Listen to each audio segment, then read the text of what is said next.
Hey everyone, it's Neal McDonough. Thanks for listening to Like a Farmer and the amazing Pat Spinoza.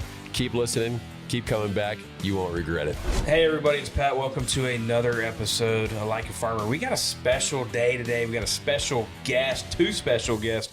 Got Neal McDonough coming on the show today. I got Sean Gleason on the show today. Hey, as always, every single Wednesday, catch me on YouTube or wherever you listen to your audio podcast. Neal and Sean. Let's start with the Last Rodeo. I mean, are you pumped? Are you excited? I'm so pumped, Pat. It's like, you know, I keep saying, if you're going to do a sports film, to make it authentic, you have to have the real athletes. You have to have their names. You have to have all the real stuff. So if you're going to do a movie about the Dallas Cowboys and you don't have, Dak Prescott in it, it doesn't have authenticity. What Sean Gleason did for our film is immeasurable how much we appreciate it, because not only did he give us those bulls, not only did he kit out the arena to make it look like you were at a PBR event, but he gave us the real riders and we got to use their real names in the film. So it feels like you're in a PBR event when you're watching The Last Rodeo. So for any of those hardcore, fantastic rodeo fans, they're going to lose their marbles when they see this, because John Avnet directed it in such a way that it just feels like you're right in that PBR event. It's interesting that you say that. So when you think about the movies that have been sport related, is that not a normal thing of being able to use the names and having the athletes? It just doesn't happen, correct? No, it's, I always go back to, A Perfect Game, which I love, with Kevin Costner. They used the Detroit Tigers and then used the New York Yankees, but they didn't use any of the real players. So it just feels kind of different. So for this to actually have the real guys in the film, the fans are going to lose their minds, because it's like, this is cool. Oh, this is cool. I really feel like I'm in this event. And then we take it away to get back to the meat and potatoes of the film about broken families and relationships and sicknesses and death and how you mourn and all the other things that every family has to go through. And then they'll throw in some rodeo to snap it out of you a little bit. And then it's just a great mix of drama and action at the same time. And it's all because of this guy giving us the keys to the kingdom. So thanks, brother. It's actually because of this guy letting us come in and help. What Sean has done for PBR and the sport as a whole is unbelievable. It's unbelievable. Before I get into that, I've got a teal hat right next to me. And listen, I'm not a Dolphins fan whatsoever. There's some great players on the team that I'm friends with, but why? I was on social media the other day, Neal, and I saw you wear this hat, and I truly had no idea, because I didn't know Sean at the time. I didn't know how big of a Dolphins fan he was. And I'm like, why is Neal McDonough wearing that hat? Can you please tell me why you were wearing this hat? It makes a great doorstop, is what this does. I mean, it just wedges itself so perfectly underneath that teal color. So Sean and I had a little bet last year, and I'm not a gambling man for money, but I'll gamble, certain things. And this was, you have to wear the loser, Patriots fan, Dolphins fan, the loser, Bills fan right here too. So look at this division. So the loser of the bet has to wear the other guy's hat for a day. So the Dolphins smoked the Patriots, and instead of having a regular Dolphins baseball cap, he sends me a $2,000 American Hat Company teal-colored hat, and I had to wear it at an event. Yeah. And so I'm there in front of everyone going crazy, and everyone's like, "What's with the hat, Neal?" I'm like, left my other one at home, But the problem is the hat is so darn comfortable, So then I got my own American Hat Company hat, because I just love that hat so much. But I'll wear it at home around the house, but out in public, I am not wearing that teal-colored thing anywhere. Until you lose again. Until I lose again. Oh, and now this year he wants to have this championship belt made for the Dolphins belt, and of course he's already making them as we speak. This rivalry is going to get really ugly really fast. Yeah, now that we're part of TKO, our sister company, WWE, and they make the championship belts for a lot of sports teams. Annoying. So annoying. we've got the Patriots belt and the Dolphins belt. Next bet, loser has to wear the championship belt for a day. So. And it can be anywhere the winner chooses. So it could be at a wedding, it could be at at the White House, it could be and the winner gets to pick that day. So you have 365 days to figure out that day. And if the Patriots win, I'm telling you, it's going to be good. If the Dolphins win, I know I'm going to get buried again. I'm going to make him wear it on a day's filming in Tulsa King, so he comes out and tries to be a badass on the badass guy on Tulsa King, and he's wearing his Miami Thresher. It's a thing. Ooh, that would be actually kind of awesome. Why we have Sean, and we've talked about it a little bit. Lives in Florida now, so he'd be happy to see that, I'm sure. So we talked about it a little bit, Neal, and I'm excited to get your take. You have these people that are not from rural America, don't know, have no idea what PBR is, have no idea what rodeo is, that lifestyle, but everybody's interested now. Everybody wants to get into it, mainly because of this guy sitting next to you. Yeah. Why is that? Like, what do you see? I mean, you just did a damn movie about it. Like, what is so appealing about this lifestyle that you just think everybody's getting into it now? Well, I think America loves Americana. You know what I mean? Yep. We've gotten away from it, but we're so proud of our roots and our lineage and what we are. You know, in God we trust is on our money. 4 times it mentions God in the Declaration of Independence. You know, so we are a country of faith and sticking together and manning up and doing the right thing. You go to a PBR event, I say that, you know, it starts with a prayer. What other event, major sport event, starts with a prayer? Spot on. And that's every single person taking their hat off, holding hands, saying a prayer, you know, wishing the best for the riders, wishing best for the men and women who are fighting for our country to preserve our freedoms. Those are the ideals that America loves so much. That's what PBR is. But the other great thing about PBR is that you go to an NFL event, Patriots versus Dolphins. Half of the crowd hates the other half. They're wishing ill will towards some of the players on the other team so your team will win. Well, PBR, every single family that's in there, and it's a family environment, everyone's in there hoping that rider gets to 8 seconds because it's such a great feeling. So there's this feeling of positivity that just kind of permeates through a PBR event. Starts with a prayer, ends with a cheer. There's no other event like that. So I think Americans really love competition, but they like fair competition. And that's what PBR, if you're a rider, you fall off, there's the guys helping you up. You get an 8-second ride, they're cheering you on, slapping you on your butt, say, great job, but I'm coming to get you next time.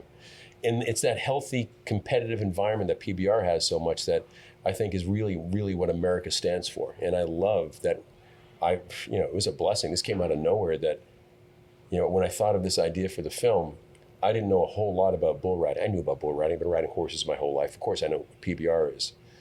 But this was a gift from God saying, write a movie about Rocky on a bull where you have to go back and save your grandson's life because he's dying of a brain tumor, the same thing that killed your wife. So now we're talking about this, and that's a gift from God because I know that. So we're doing a movie about the greatness of America and PBR and the sportsmanship and all that, paired with family and faith and going through difficult situations as a family. You pair those two things together, people are going crazy for this movie because they're finally seeing a movie that talks about family and the whole family, just like a PBR event. You can't take the whole family to some major league sports events because it gets kind of crazy at times. But you can at a PBR event. Same thing in this film. Everyone can go see the Last Rodeo, bring their whole family because it's a family event. It makes you think about, okay, how can I be a little bit better as an American with my family to provide and protect them? That's unbelievable. Now, on the flip side, Sean, you've seen it all. You've been doing this for a long time. When you have people coming in wanting to do movies, being authentic has got to be at the top of the list. It's number 1, 2, and 3 on my list. Correct. So how does it feel like having Neal come into this sport and shine light on it and like making sure that it is authentic? Well, first of all, he's striving for perfection. So I don't think he would have done anything different than figure it out and not, take any shortcuts or promote any stereotypes, And so when you have somebody like that as a partner in the media space and the film space, somebody that really wants to get it right and be authentic in telling the story that he's telling, because it's not a bull riding story, but the bull riding is the backdrop. And to do that authentically, it helps promote our sport instead of set it back another 10 years because somebody portrays a bull rider as a kid rolling up in a pickup truck going, hold my beer and watch this. That's not it. These guys are professional athletes, and Neal treated them the way that they should be treated. These athletes aren't just athletes. These guys, again, there's this cowboy culture that America loves so much, especially in the last several years, thanks to Taylor Sheridan, a lot of it, with Yellowstone, with Tulsa King, with all these shows that really glorify what America stands for, what America loves. It's that cowboy culture.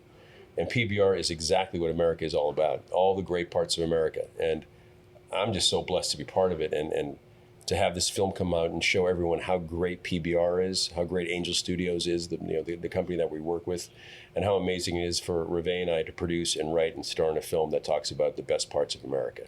It's phenomenal. And he's actually a believable old Are you hearing that? So he goes at it again. Like, Diggs just he's keeps being nice to you. Color hats. Old. Oh my gosh! I'm upset that Sean wasn't in the movie. That's to be right. honest with you, like I think that was their only missing part. Not of a it. chance. I gotta be honest. I've been wearing Neal out. I make him drink out of his wife's boot at our events. Especially now one when there's something caught in my throat. I don't even know what it was. Yeah. His two most recent viral moments are this damn teal hat That's and right. him drinking. What a shoey? Is that what we're calling it? That's right. That's right. I like that So it's booty. because of you, yeah. Sacramento the sipper. Sacramento sip. That was awesome. Before we lose you, Sean, because I know you got to go, can we just do like a bet here? Because we've got Bills, Patriots, and Dolphins. We just do $1 bet or something cool if we don't want to do money. Whatever team I has. got it right here. Okay. So you have to drop and do 25 push-ups wherever we call. There could be a phone call. You could be getting married. You could be at whatever it is. I can't do 25 push-ups. No, I like that. That's it. Hey Pat, where you at right now? Really? That's great. Drop and do 25. Somebody video for me. That'll be it. The problem is I went to Syracuse, so I love the Bills. When I was a kid, my favorite player was Larry Zonka, but I've been a diehard Patriots fan. So all the three of these teams are teams that I actually really like. I just like this team a little bit less because of that hat that's sitting right next to you. So the bet will be whatever team, the team that has the worst record out of the three. Well, we play each other twice. So That's right. Yeah. So It's How do we do it? There's 2 games there. I think it's cumulative record across the 6 games. I agree. And then Points loser for, points against. It could be the tiebreaker. It's going to work. Loser has to do 25. Second place has to do 15. I like it. All right. Wherever you're at. All right. Sean, anything else you want to hit? Just thanks to this man. Thanks, and then he's become a part of our family through this whole process, and we can't get rid of him now, and he can't get rid of us. So, and who won the golf tournament? Oh, by the way, who won the first PBR golf tournament? I think the first annual PBR golf tournament was run by you and I. We won that, didn't we? Was. I think it was us. Was it 22 under? 22 under. Oh. How many mulligans, though? Did you and I really? None. We didn't use it. No. We didn't. No mulligans. But did we really do that much, or did your son Morgan kind of carry us? When I was enjoying my cigar, watching those boys hit those balls, gosh, it was a tough Neal day. Neal and I were in the car like this going, yeah, but you're a punt machine. You came in and fit all these big studs hitting these drives, and there's Gleason just boop, and then 20-footer right in. Thank you very much, everything. It was had awesome. your son, and then had Keyshawn. Keyshawn Whitehorse. Yeah, Keyshawn Whitehorse. And Chase Boberg, who works on the PBR team, and he's a Chase and golfer. Keyshawn that were with y'all. Chase, Keyshawn, and Morgan. Okay, gotcha. Neal and I rode their coattails and their shoulders. It was a beautiful day. Although Neal, those kids, they missed some greens here and there. That's right. And Neal just I was sticking right there. 100. And I'd hit the putt. Yeah, that's right. We carried on weight. They drove. We finished it up. That was it. It was beautiful. Well, his son Morgan hit over 4 par 3s or par 4s off the tee box. Hit them over the green with a 3-wood. Jeez. He's 6'5" and just pounds balls. It's just pounds. Where did he balls. learn to play golf? Ever since he was about a year and a half old, we would go to this Target golf range in Koreatown in Los Angeles. And I'd take him. Reve would be with Catherine at the time when he was a year and a half or so, 2 years old, and we would just hit golf balls into this Target, and we'd go all the time. And then it just progressed, and he was the quarterback, he was a flame-throwing pitcher, he was a slam-dunking power forward, and everything. But he gave it all up after his junior year and said, "I want to be a professional golfer." And he'd never been in a tournament before. And I'm like, "Are you nuts?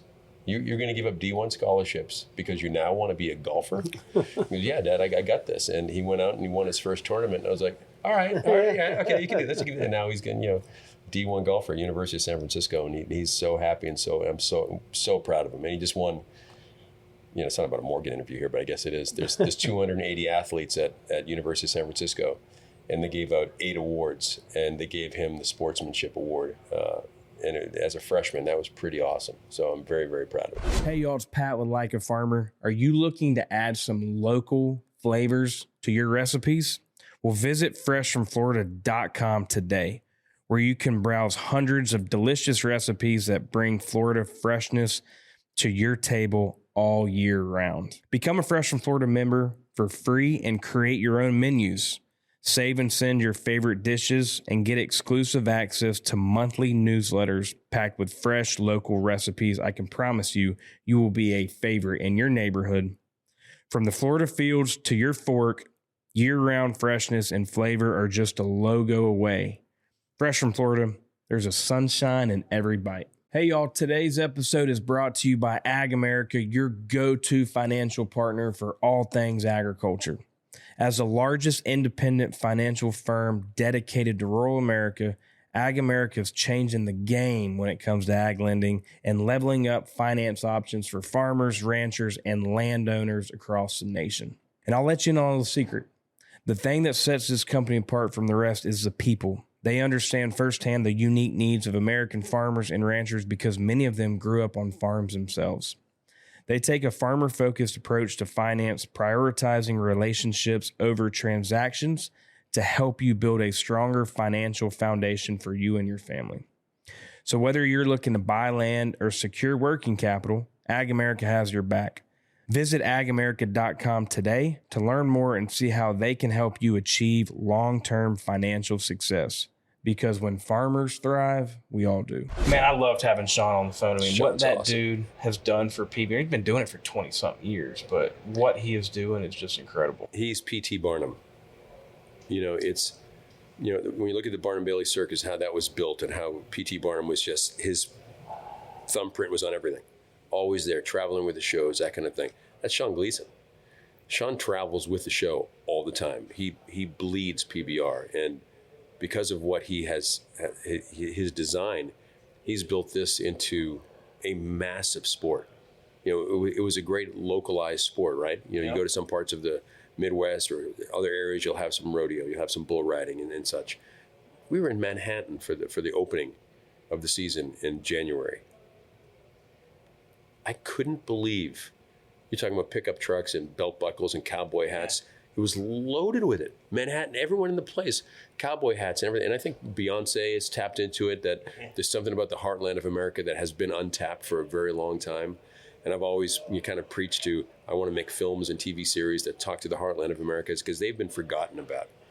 And they certainly had their voice heard in the last election, because they came out in droves and said, this is what we feel about the election. This is what we feel about America. And we're going to vote in a certain way, whether that's your vote or not.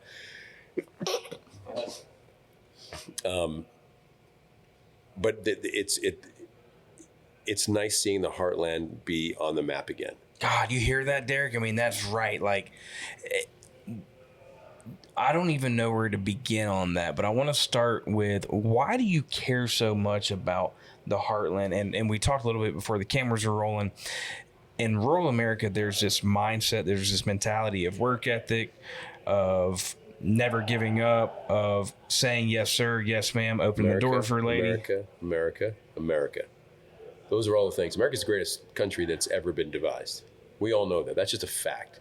Do we have problems? Yes, every country has problems, but we have a whole lot less problems than everybody else, right? So my parents are immigrants. They came over from Ireland. My dad came over with $12 in his pocket and walked straight off the boat into the Army office and said, make me an American. They shipped him overseas for 7 years. Are you kidding? I mean, that's unbelievable. And he came back Captain America. He's, with his thick Irish accent, my mother too, because we are Americans. We are going to be Americans, and we're going to make sure that we keep this kind of thought process in all you kids, that America is the greatest country. And he instilled that in my head, riding horses on weekends. My dad, grew up, his parents had a small little horse ranch in Western Ireland. So he had his saddle that he gave to me as a young boy, and I still have it. And there's just something about that work ethic of everything is possible, especially as a cohesive unit. I grew up in Boston, where it's Italians and Irish and, Jewish and Cape Verdeans, and everyone kind of it was a melting pot of everyone can work together and get along together and build together. And I love that. And then to spend so much time as I have in the heartland of America, it feels like Boston did when I was a kid. And I think big cities have gotten away from that and have been more about what's in it for me. Where the heartland of America is what's in it, how can I serve humanity? How can I serve my community? How can I serve my family? How can I serve my wife better? How can I serve my kids better? That yes ma'am, yes sir mentality, there's something to really be said for that. And I think that's what America is really about. And when we are at our best, When America's really at its strongest, they dive straight into that kind of thought process and make America great. How did you growing up? You grew up in Massachusetts area. So how was did you always have this passion for the heartland and middle America, or did that just come more recently? Well, when you're a kid, you don't really know what middle, we didn't have internet back then. You had 2 stations, 3 stations on the television. And you barely ever watch unless it was a Red Sox game, or Patriots game. And the only things you'd ever really see were these, for me growing up, you'd see the Three Stooges on TV Sunday mornings, and then you'd see a slew of John Wayne films in the afternoon. And something about the John Wayne film, especially the latter part of his career with the Cowboys and the Shooters. Cowboys might be my favorite film of all time. My son Morgan and I, that's our go-to film. We're just sitting around talking about some Cowboys. Well, let's check this out for a while, because it's really about what America is about. Here's this dude who doesn't have anyone to drive his cattle across the Rio Grande. So what is he going to do? He needs to get this cattle there to sell at a market. Well, the only thing that's left is a bunch of 13-year-old boys. How can I turn these 13-year-old boys into men really fast? And it's such a story about faith in America, and if you work hard, everything is possible. For me on my side, work ethic is everything, but if you have faith in God and you put those 2 things together and you're an American citizen, there shouldn't be anything that should stop you. If you believe wholeheartedly that you can do anything, because if you work hard, you can get it, and if you believe that God has your back, those 2 things are 2 powerful punches, and they're kind of unstoppable. But if you say, well, I'm in it for me, you're going to fall on your face at some point. But if I'm in it to serve my community and serve God and do the right things like what we stand for in America, what is stopping you? I'm this kid who grew up with nothing in Cape Cod, Massachusetts. And I've been in 150 movies and TV shows, and everyone said, dude, what are you talking about? You're going to move to Hollywood and be an actor? Yeah, I want to be like John Wayne. I want to be like Paul Newman. I want to be like those guys that I love watching. Are you out of your mind? You don't know anybody out there. So I came to Hollywood in the back of a truck with $200 in my pocket and a boatload of dreams, and I made it work. And if I can make it work, why can't anybody else? And it's just that strong work ethic that my mom and dad put into me. Just don't. And my wife, Reve, forget it. A no is just a yes in the making. And she is so amazing, coming from South Africa, knowing where she grew up with literally nothing. And for us to meet in London 25 years ago doing Band of Brothers, and then to build a career together, and now a production company together. We're about to start our 11th movie in 5 years. That's unbelievable. It's really amazing that I don't have an agent, I don't have a manager, I have a partner, my wife Reve. So every decision that is made, it's between the 2 of us. She's also running a family of 5, and also running my career and helping produce movies with me. And she's just, I'm the luckiest dude I know, because I know God has my back, from heaven, and I know that Reve has my back here on earth. So it's kind of, it's just really, I'm an incredibly lucky guy to be who I am and where I am. Dude, you're unbelievable. You're a badass. A no is just a yes in the making, number one. Sign me up for that. I could go run through that wall right now. Can we play a game? Yeah. Okay. This game is called Give 'em the Boot, presented by TECOVAS. Excuse me, hold on a second. Did someone say TECOVAS? Yeah. Did someone say TECOVAS? Somebody said TECOVAS. The only boots that I wear on Tulsa King are TECOVAS. I've worn this boot. People joking, why don't you wear, I have other boots. Why don't you wear any other boots? Because why would I wear other boots? These are the most comfortable things I have ever put on my feet. And being an athlete and being beaten up in so many things, and it hurts to walk around for a while or stand up after a while. Your back starts. These Tecova boots, and this isn't an advertisement for Tecova, but these are the greatest boots ever devised. And the zip up on the side, so I have to take my sweaty feet and honey, yank my boots off, pull them through your leg and pop. When I'm on location, I can't do that. So thank goodness for these zip side Tecova boots. They make me look good too. Well, there you go. Yeah, that was great. That was easy for me. Paul, David, you're welcome. I mean, holy cow. Now, the game, give them the boot. Okay. I've got you a brand new pair of TECOVAS. Are you serious? Dead ass serious. Boom for that. I just bought me another pair yesterday. These are actually my favorite because they kind of, you don't really know what color the bottom is. It looks brown, looks gray, got a little black greenish. belt. You could wear a brown belt. You could wear a green belt. You could do anything. And it's got the green up top. I am in love with these boots. So you know what? I just went ahead and bought you these same pairs. Are you serious? I'm dead Thank you, serious, Pat. Neal. Now, the game though. See, look, we literally are matching boots. Yes, please. Are you kidding me? There's 4 questions in this boot. Okay. Okay. Do I have to drink anything out of it? A little Sacramento sipper. Sacramento Sipper is going to come later because you know what? I actually bought Mrs. McDonough a pair too. Did you over there. really? Yeah. Awesome. She's going to be pumped. Now, back to the game. 4 questions. Give them the boot. If you give one of them the boot, that means you have to answer the rest of them. You don't have to give any of them the boot. I hope you answer all of them. Oh, I'll answer all But of you them. get one out. Give them the boot. There you go. 4 questions. Question number 1. Presented by TECOVAS. What is a life lesson you will never forget? That's a good one. Boy, there's a lot of lessons. You know, I had never give up on faith. You know, when I was a kid, I remember going off to hockey school when I was a kid, and I was nervous because I'd never been away from home before. And my older brother Gerard said to me, "Remember, everything is possible through God." It's like, wow, and it didn't really sink in so deep until I had to go through something really tough in life. When my mom died, certain things would have, it's when you lean on faith, you'll get through anything. But when I went through that really hard time when I wouldn't kiss a woman on screen 10, 12 years ago, and I got fired, and then I didn't work for 2 years, and Why did all that just come out, by the way? I don't know, because I didn't want to ever really talk about it. It was so stinking painful. Okay, yes, And, like, I lost. They took everything was taken away from me. My beautiful house, my cars, my image, my swagger, everything was just taken away from me. And I remember the day when I said, "Lord, why have you forgotten about me?" And as soon as I said it, I realized because I was making it about me. I wasn't making it about servicing him or servicing my wife and my kids. I was wallowing in self-pity with a bottle of Jameson for 2 years straight. And the moment that came out of my mouth, I realized what an idiot I was. And then 1 minute later, John Avnet, who directed The Last Rodeo, called me up and said, "Hey, I hear you're going through a hard time. I want you to be the villain on Justified." If you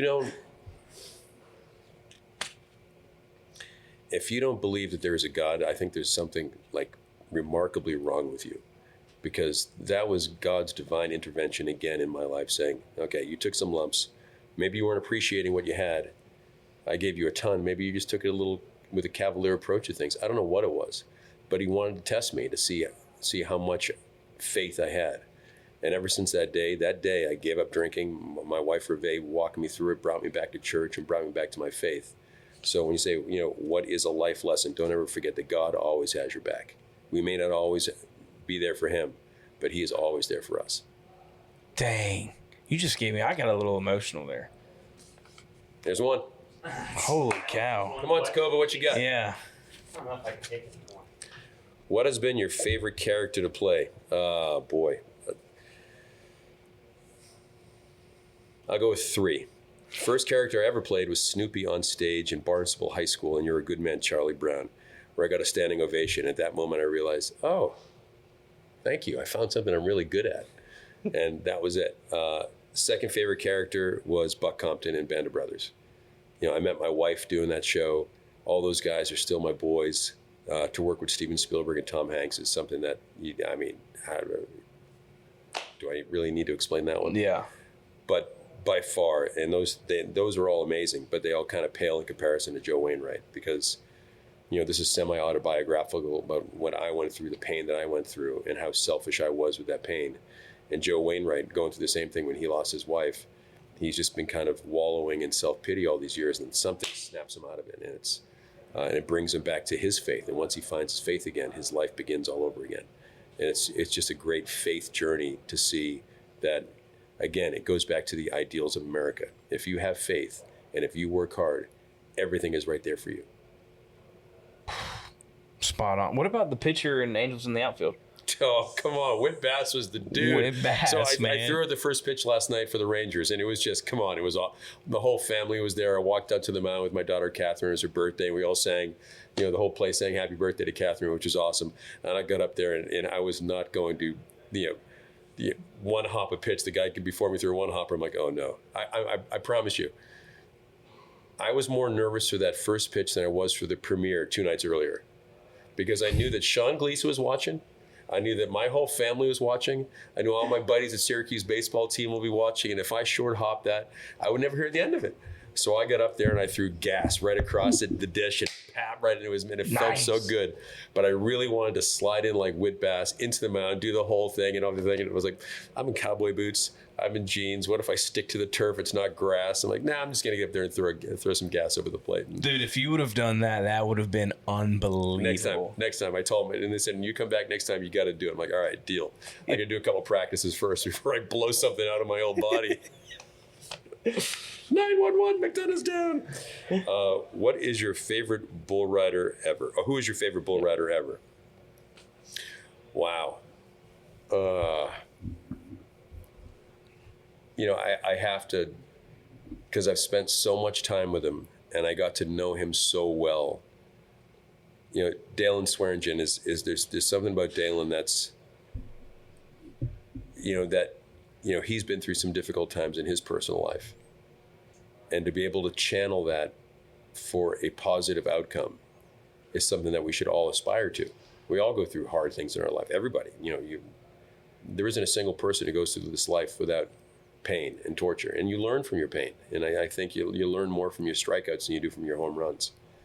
And Dalen is one of those guys who his work ethic is incredible, and his kindness in his heart and his faith that he has in God is something that just kind of rubs off on everyone who's around him. And I'm praying that tonight he gets there. I know it's the elimination round. I'm praying that Dalen's one of those last 5 guys and makes it to the final weekend, because he's a guy that we should all be rooting for, because of, not just what he's gone through in his life, now that he's engaged, he's worked so hard in the film and worked so hard in his craft. That's a guy that we should all be rooting for. So go Dalen, go get him tonight. Love that. Last one. Oh, digging deep for this one. What do we got? Who was your favorite actor to work with? Ooh. Wow. My favorite, there's a couple. Kevin Costner, when we did The Guardian, we were both college baseball players, and during lunch breaks at LSU, we'd go take batting practice and just talk about life. And to get to know Kevin Costner that way, the kind of straight shooting All-American guy that he is, there are a few actors on this planet that are as prepared and as awesome and as good of a human being as Kevin Costner. So Kevin's right up top. Sylvester Stallone is a beast. I love working with Sly because he's so prepared. He wants to win on every take, and that's the same kind of attitude that I have. Each take counts. Each take is, this is you got to deliver on each swing, and if you don't deliver, you're doing a disservice to your crew. You might be doing a disservice to your audience, and I love hanging out with guys like that. But my favorite actor all time by far is Michael T. Williamson, who plays Charlie in this. I wrote the role for T. We did Boomtown together. We did Justified together. We've been best pals for 25 years. And when I told him I got a plum roll that I'm writing for you, he says, all right, I'll be ready. And T is busy as can be.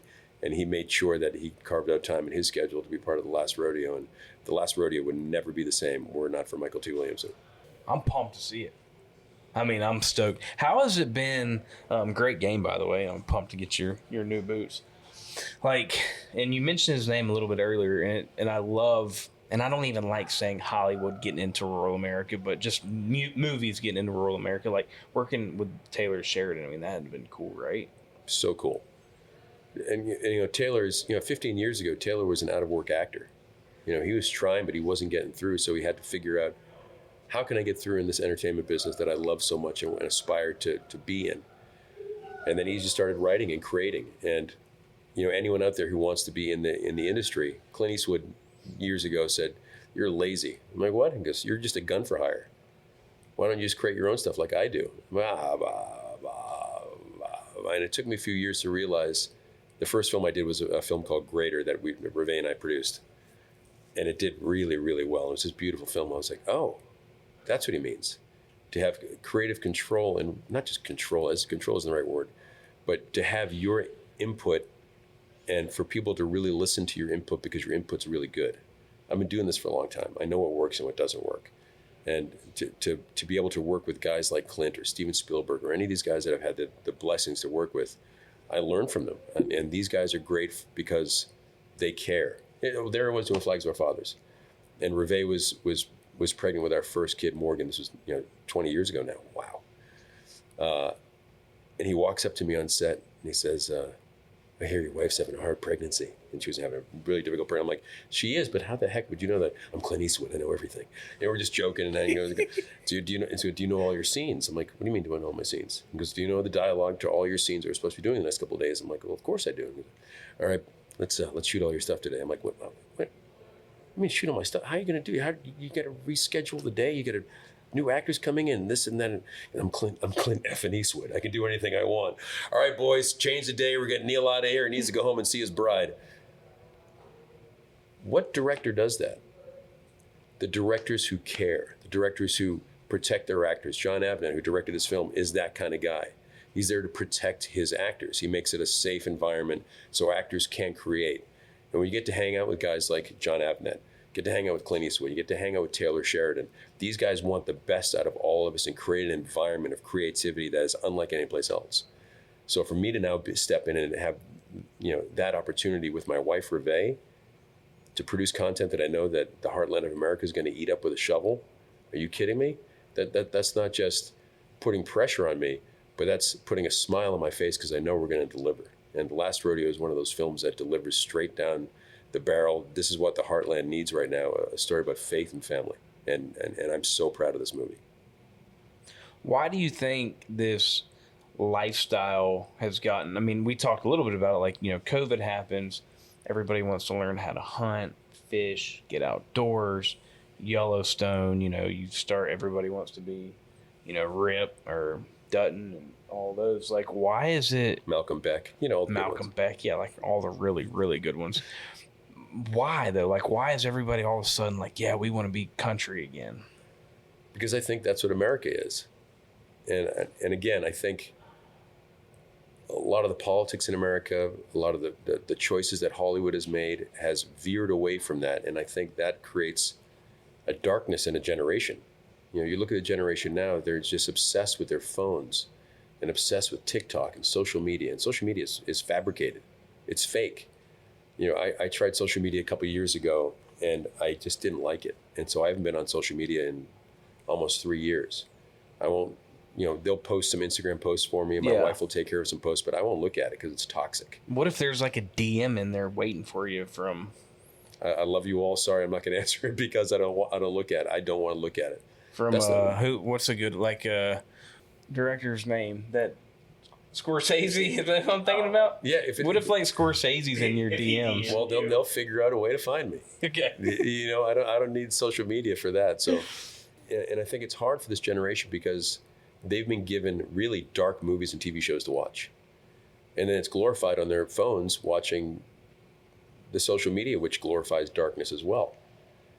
And that's just something that I'm not comfortable with. We really limit our kids to how much they can go on there. Although my daughter Catherine, she posts her TikTok and she'll get tens of millions of people looking at her TikTok posts. There's me and her dancing, and there's 20 million people. I'm like, what the heck is that? And what are you like? Are you a dancer or? No, I make fun. I'm a goofy dad, and these things, and whatever. I don't care. It's just fun. It's just I get to the TikToks for me with my daughter Catherine or the rest of the kids in my family. It's just more time that I get to spend with my kids. Yeah. I never look at the posts. I never look at this. Hey, Dad, check this out. We made 8 million today. I'm like, wait, we made 14 million on this one. Wow, we did. Oh yeah, that's great. Way to go, kids. Keep. But they see that they're using it for a commercial vehicle for themselves to build a brand. Yes, love that. And the brand that we're building is that all-American family. The McDonough family is the all-American brand, and that's what we've always tried to be. Before all this success in the last several years, we aspire to be that great American family. And God first, me second. Family first, me second. And it's working so far. All our kids are excelling at their schools and their sports, and in church all the time and praying all the time. And I think that, Reve in particular has been remarkable as a leader for the whole group. What's a movie concept, a movie idea that like you, and you might not even be able to say, you don't want somebody gripping your idea, but like that you want to continue to shine light? Is there any other industries out there that you're like, that needs some light shine on it? As long as it really speaks to the heartland of America, that's what really gets me cooking. Yeah. Because I can do films that have a faith backdrop. The films we're making, I wouldn't really call them faith-based films. I'd call them really cool movies that have a faith backdrop. Because educate me, really. I mean, you have your own production company now. Like you're the guy. Yeah, well, Reve's the guy.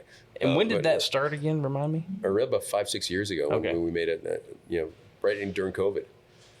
And we said we need to start making our own films and building from within. And so we started our first movie for $350,000 called Redstone. And that's where I met my writing partner, Derek Presley. And then we sold that film for a good chunk. And then we did part 2, and Reve raised the money for part 2 for $1.5 million called Boone. And that did really well. And then we did a bunch of other films in between. And, and then with Angel Studios, with The Shift and Homestead, these films have all done really well. And so far, all the films we've made have turned a profit, which is kind of impossible. Yeah.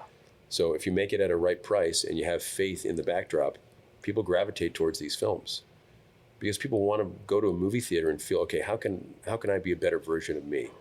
And when I go see films that call me out a little bit and say, you know what, I can be a little bit better at that. That's what I want to do when I escape from the world. I want to escape in a movie theater for 2 hours and be taken away and not be dragged through mud and feel icky when I come out. I want to come out at the end and feel like I just watched Rocky. I just watched The Cowboys with John Wayne. I just watched Open Range with Kevin Costner. I just watched, and when I keep on thinking about my favorite films, they're all with a Western bent to it. So why wouldn't I keep on? Our next film, The Wicked and the Righteous, is Cain and Abel in the West, which is this great old school biblical violent Western that's about protecting your family at all costs. Those are the things that I grew up with, and I get to make films about it now. Boy, I'm one blessed dude. So I have this film idea, okay? And just hear me out, and because I love focusing on the heartland and just focus on the backstory that people really just don't understand.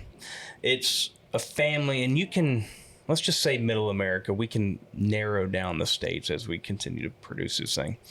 And family, one of the kids goes to college, and then he ends up on Wall Street, goes to New York, and he never really understands. Now, he was forced to work on the farm growing up, and he hated it. And, he still has both of his parents. They're faith-based, family-based, family first. And he was just always just negligent to that, just never really wanted to pay attention to it. He wanted to get off the farm the first chance he got. He did. He goes to New York, but back home they're dealing with corporate America buying up the farmland, and there's battles though. Like it gets real kind of like, oh, we're gonna buy your land, but no, you want the family fighting. You want like a battle of, you're not buying my farm. We are buying the farm. You're not buying the farm. And the son's just so doesn't really care what's going on.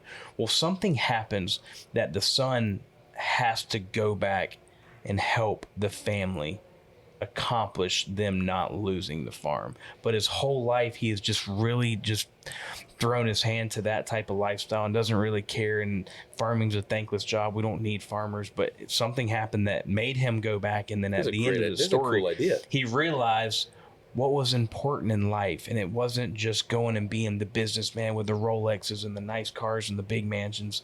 It was all about the heartland. That'd be cool, right? That's a very cool movie.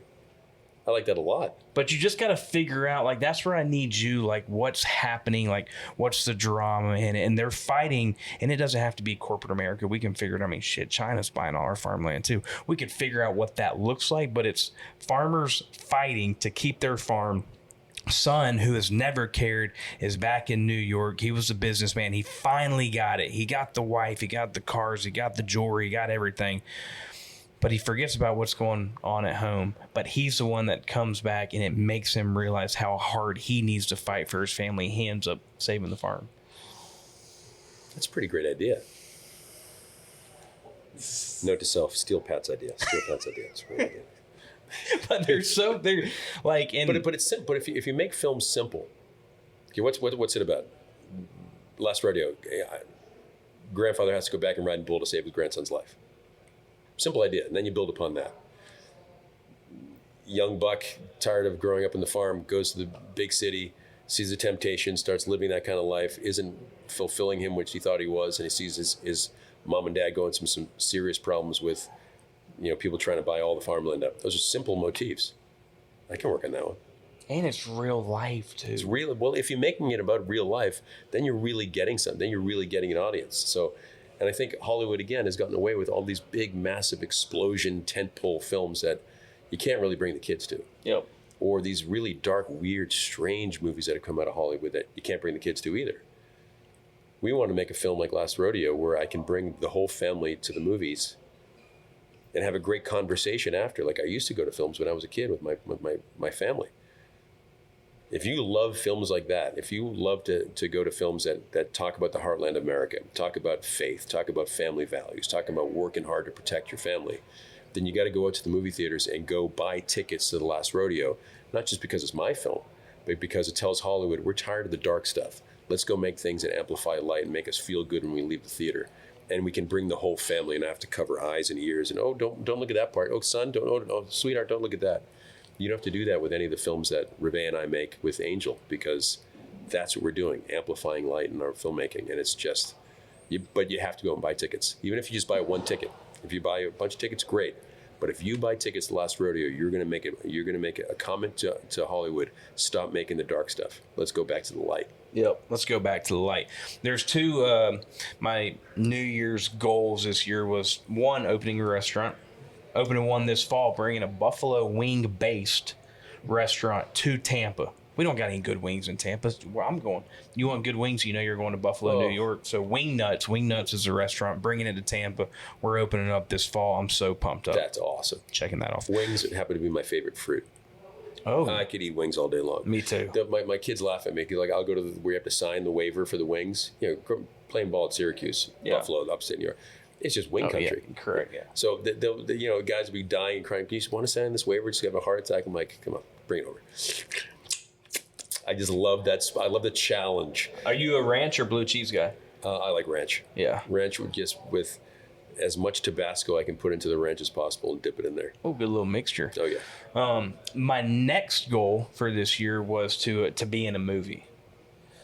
So if you ever have any openings, give me a scenario right now. I'll show you my skills. Okay. The Wicked and the Righteous. It's a Western. You've got a 6-shooter in your pocket. Whip that thing out and fire. Ready and fire. Oh, dude. Pat. Give it up for Pat, everyone. He just made The Wicked and the Righteous. Woo! But give me a scenario, what am I doing? I'll give you I'll turn actor mode. Okay. Someone just stole your daughter's doll.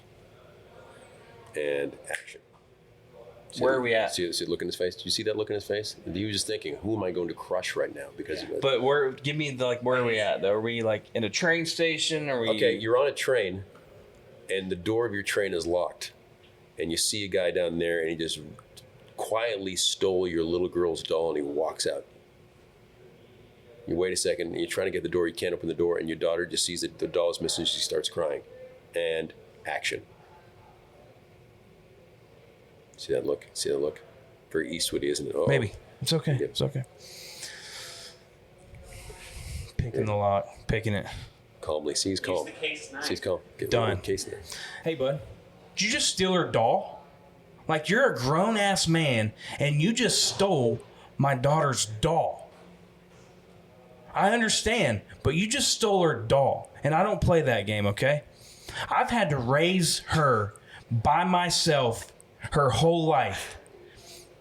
And it's an evil world out there. And you're the reason why.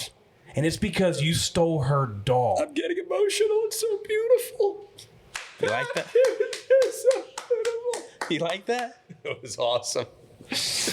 An acting stud. I love it. Hey, last game that I play. Okay. Cut to the Chase, presented by Case Knife. Oh, great. Love that.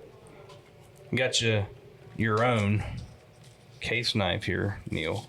And actually, custom, like a farmer case knife. Are How you cool serious? is that? That is awesome.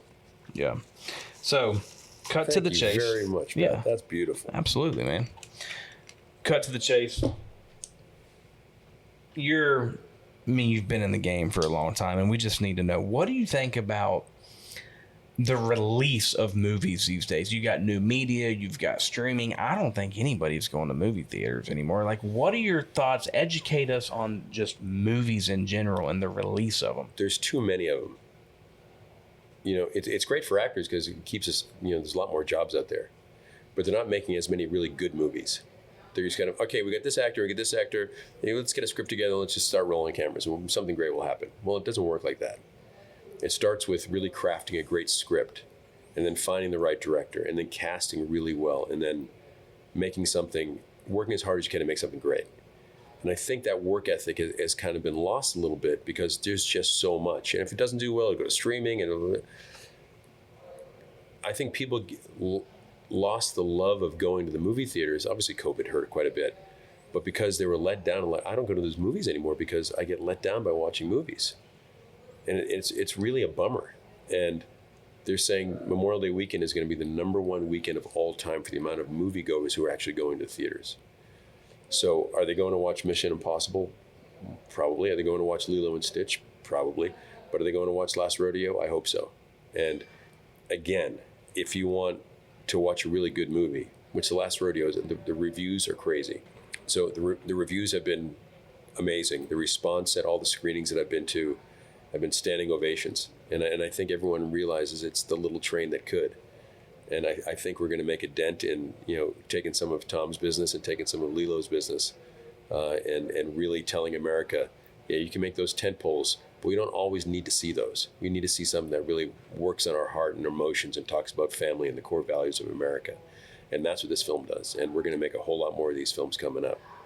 And that goes to my next question is, like, what's coming down the pipeline? Like, what are you excited about? It doesn't have to be movies, but just projects. You're a family man first, which I love. Any other type of stuff you're working on? I mean, what's coming down?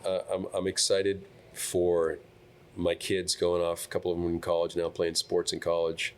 My other kids in high school and middle school and enjoying their lives and being a dad. You know, and being around Reve, and to me, that's everything. I love doing movies. I love doing TV show, but you know, family time for me is everything. So, what's coming out the pipeline? You know, I'll be finishing Tulsa King in the next year, by the end of the year. And How's that been? Oh my gosh, it's just been a ball. He's just talking about Sly. He's, you know, his wife's always on set, just like for me. His kids are there, and he's the ultimate family guy. And you know, we'll sit there on set outside in Atlanta and film. We'll have a break, and then, you know, the two of us will just have a cigar and talk about life. And it's pretty surreal to sit opposite. You know, there was the first scene I did on Tulsa King, and I have stupid confidence when it comes to my characters. You know, in life, I'm much more of an introvert. But when I get to play characters, there's nothing holding me back. Dude, you're one of the. I mean, you're on my Mount Rushmore. You're one of the best. And thank you. And I don't really. I'm really fearless in the approach to my characters. And my first day on set, Reve was there in the video village watching. I was like, honey, you're gonna like this. And so, what are you gonna do? I'm like, you're gonna like this. And there's Stallone right there in front of me. And the scene is written Stallone has the advantage of the first time he meets Cal Thresher. And about halfway through the scene, I'm like, oh, you're some kind of tough guy. And I start doing Stallone in front of Stallone. And I see his veins on his neck starting to and a bead of sweat on it, and he's just like, I can see him just getting angry because I'm just, oh, how you doing? And grabbing and stuff. And he said, and I asked again, I said, can you please have the coverage on? I'm saying first day on set, can you have the coverage on Sly first, because his reaction I know is going to be really good. And he goes, what? Just trust me. I said, okay. And his reaction was awesome. And I walk off stage with Reve, and I'm like, what'd you think? He goes, honey, you can't do that. I'm like, what do you mean? Because you can't do Sly to Sly in the show, because this is Sly's show. What if you get fired? He's going to hate you. All of a sudden, around the corner, comes Sylvester Stallone, and he just stares at me. And for 1 second, I was like, oh no, I'm going to die. He's like, you got some balls. And he comes up and gives me this big hug. And we're like, we're going to have a great time in the season. Reve was right there. When I was telling the Sly story the first day on set, she was like, you're going to get fired. But, if you believe in your character, and wholeheartedly, if you believe in your family wholeheartedly, if you believe in God wholeheartedly, only good things happen from that. But if you go halfway on anything in life, you're never going to be fully committed to anything, and you'll never really fully enjoy the fruits of your great labor. And that's my future. And just keep working hard and doing the right things, and don't let the audience down.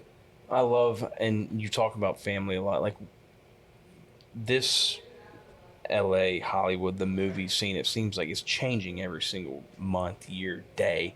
Whether people are moving out, there's not a ton of people moving in. Like, what's your kind of thoughts on all of that? I don't really think too much about it. It's I'm a very isolated type of person. I'm kind of a lone wolf in life. I'll coach my kids in sports, but people see that I'm just intent on being the best coach possible. So people just leave me alone. Yeah.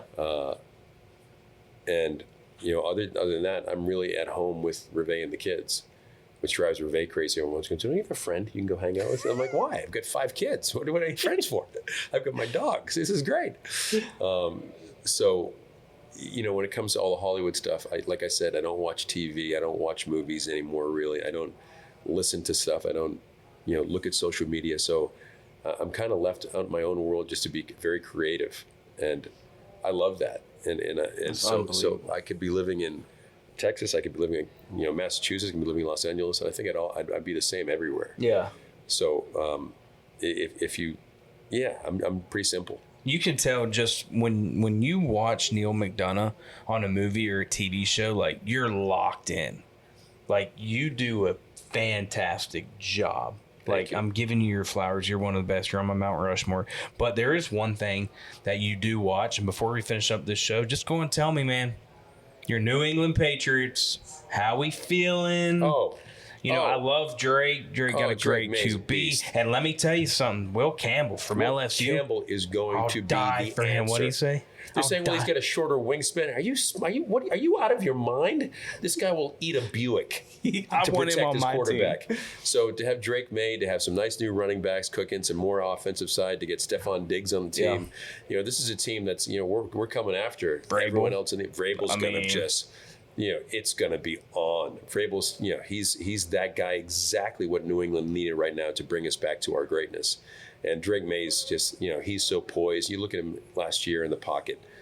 Not a lot of guys want to stay in the pocket anymore, and then that quick release, Drake May will do it. And if he has to scramble every once in a while, he'll pick up some good yards for you because he's that tough dude. He's a stud. He's just, I love Drake May. I love everything that the Patriots are pushing towards now with Vrabel and company. So I think we're going to be in a really great spot. I just feel horrible for the Buffalo Bills. Oh my God! Going to Syracuse, again, I was a huge Bills fan as a kid. I had a Bills helmet, this little toy helmet that I loved when I was, 3 or 4 years old in Boston. I thought, OJ was the greatest thing in the world, and so I loved the Bills. I loved football, but now for the Patriots to coming back to where they've been, I'm just so darn excited about it.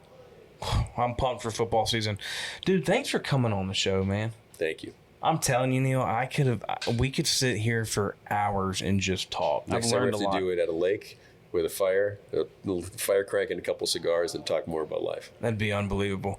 I'll bring my knife and I'll bring my TECOVAS too. Yeah, you come on the show, you get all these gifts. Why not? Absolutely. I know Neal's going to come back on the show. Right. It'll be easy. TECOVAS, come in. I'm in. Hey, does Pat have an opening? I got a new movie coming out. That's right.